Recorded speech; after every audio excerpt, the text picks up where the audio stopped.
Good afternoon. My name is Aliyah Masterson. I'll be doing a presentation on a darkness in Donora, Pennsylvania. Here's just an overview of what I'll be discussing throughout the PowerPoint. First, I'll go over the purpose and objective, and then the background, and then the implications and impact. The purpose and objective of this PowerPoint is to provide information about the daily event that occurred in Donora, Pennsylvania, to discuss the impact of smog exposure to the environment, and lastly, to discuss the implications that led to stricter pollution laws against power plants. In late October of 1948, Donora, Pennsylvania was hit with an environmental disaster that would change the way air pollution was regulated nationwide. A typical morning in Donora, Pennsylvania would include the formation of a layer of fog over the town. The fog typically would dissipate as the day proceeded, but on Tuesday, October 26, 1948, this typical morning fog lingered until the next week. As the next week began, the smog became very thick and created little visibility, which made evacuation impossible. The smog eventually disappeared due to rain on October 30th and 31st, clearing up visibility and creating breathable air. The deadly smog lasted 5 days and left the town in great distress for years to follow. And figure one depicts the amount of smog that was produced from the mills in Donora, Pennsylvania, and figure two just gives a direct depiction of the location of Donora, Pennsylvania, and its relations to location.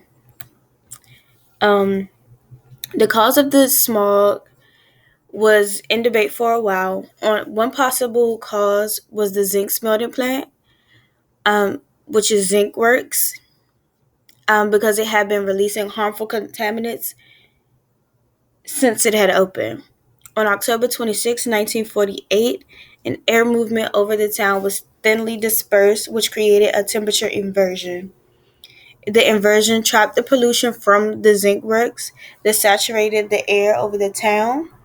The town's position limited air, and the valley trapped the air within the town.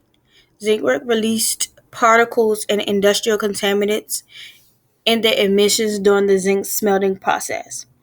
The three dangerous pollutants emitted into the air included hydrofluoric acid, sulfur dioxide, and carbon monoxide.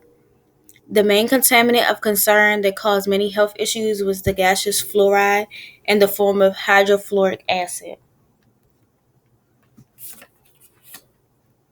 The table here displays the improvement of air quality based on concentrations of common air pollutions from 1980 to 2020.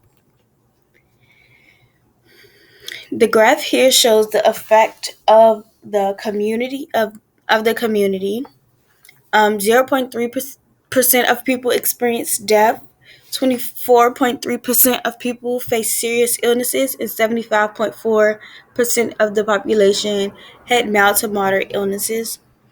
This 0.3% of people that experienced death equated to 20 people out of the population. Here's a timeline that shows the evolution of air pollution policies from 1985 to 2016. And just an overview, on October 29th, 1948, a deadly smog overcame a city called Donora, located in Pennsylvania, and lasted for 5 days. The smog killed 20 people and left a large amount of the community with respiratory issues and cancer for some. The deadly smog was said to be due to a zinc smelting plant that had been releasing harmful contaminants into the air. The 1948 Donora smog was the worst air pollution disaster in U.S. history. It jump-started the fields of environmental and public health. It drew attention to the need for industrial regulations and launched a national conversation about the effect of pollution.